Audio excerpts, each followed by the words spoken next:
Vinny, can you hear us now? Yeah, I can hear you, pal. You okay? Go on, off you go. Sorry. No worries at all. Hi, Dean. Hope you're well. Yeah, I'm good. Thanks, Vinny. Yourself? Yeah, not too bad, thanks. Dean, ultimately, how frustrating is that for you in the end?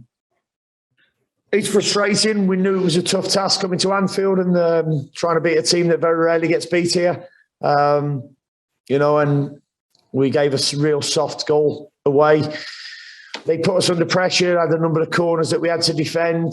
The second goal was a good strike. I think he's cut across it and it's hit the top of the post in the top corner and gone in. It wasn't an awful lot I felt we could have done about that. But we've had a big chance with Timu in the first half. We've had a big chance with Sarge. Has had two. He's flashed one across the face of goal at the start of the second half.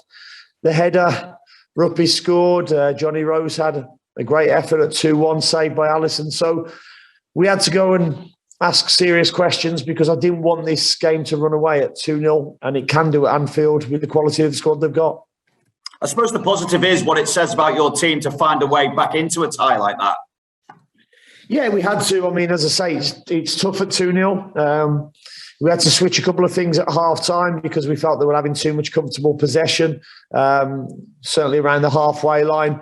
And we wanted to be aggressive and on the front foot and make a cup tie of it. You know, our fans have travelled, in the numbers, 1,200 of them. And we have to go and put in a display for them. For the 8:15 kickoff, they won't be getting back till 3 or 4 o'clock in the morning. And I thought we did that. And, as I say, we've had 4 or 5 really good chances today, and it's very rare you can say that against Liverpool. When you look at the start overall, though, and you talked about the kind of the way Liverpool went about things, is the frustration that you didn't get off to a quicker start yourselves? How do you improve on that, I suppose? I thought the first 20 minutes we asked some questions. They had more possession. We stuck to a game plan that we had, but I thought the goal was a soft goal to give away, and I think they became comfortable after that first goal, and it became very hard for us, and we lost a little bit of faith. But as I say, at half-time, we rallied and put in a much better second-half performance. What's your message to the players now as well, just coming away from there, Dean, given that they've shown again that they can cause teams like Liverpool a problem?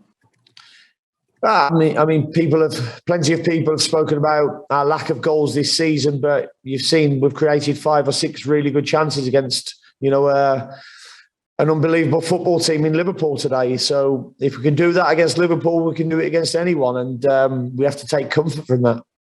And just finally for me, Dean, just with Josh Sargent coming on at half-time, was that an enforced substitution? Because obviously we saw the incident where it looked like a check had picked up a knock going over the hoardings there. Yeah, no, Shemi was struggling a little bit. He took a knock as he went over the hoardings. Sarge would have come on, but he would have come on later in the game. Cheers, Dean. Cheers, thank you. Thanks, Vinny.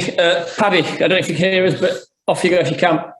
Yeah, I can hear you, boys, yeah. Dean, how difficult was that Brentford balancing act? Obviously, before the game, you said you were going to go full tilt, and your lineup tonight showed that. You respected the competition, but was it a difficult balancing act this week? The whole sort of trying to prepare for 2 games, but clearly the Brentford one is a massive one for you. It's tough. I said to the players before in the meeting we had before we came to the stadium that a lot of people will be talking about Brentford as the main game, but tonight's the main game for us. We wanted to win and get through to the last 8. Unfortunately, we didn't do that. And, one of the reasons is because we're playing against a really good football team. But I had to balance it. I had some enforced changes, but I've also had to rotate the squad somewhat as well, because we all knew there was a possibility of, the Premier League throwing the Chelsea game in between as well, which it looks like it's now going to happen next week. So we've got a 3-game week, 4 games in 12 days, and then no games for 21 days. Seems really logical, doesn't it? Yeah, well, I think your face says it all, really. I mean, they've done you no favours whatsoever there, have they? But ultimately, you just have to get on with it, don't you?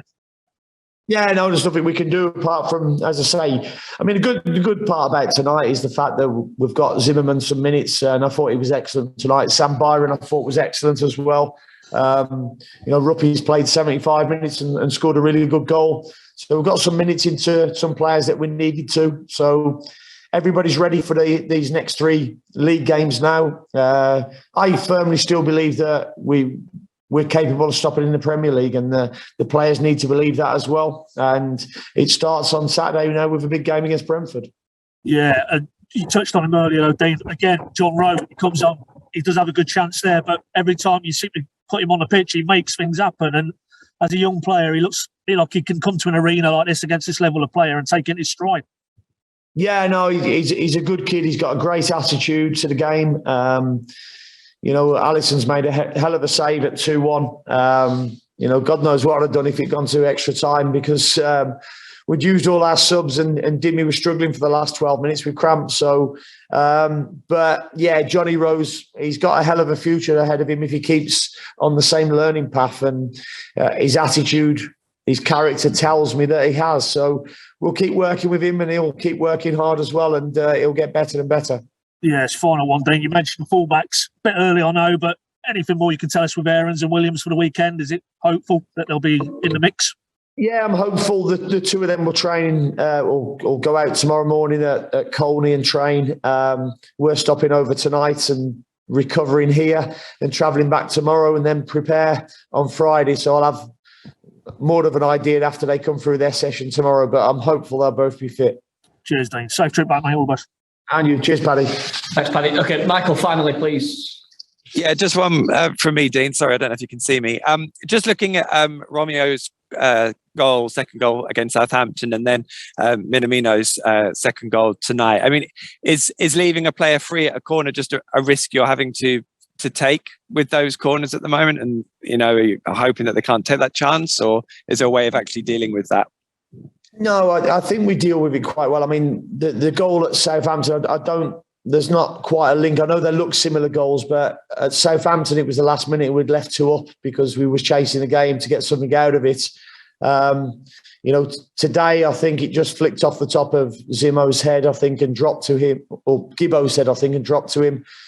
And Zimbo's going to close him down the line of the ball, but, it was such a good strike. So I don't see a massive problem there, to be honest, Michael. That's grand. Thanks, Dean. Thanks, mate. Thanks, everyone. Cheers. Safe journey, guys.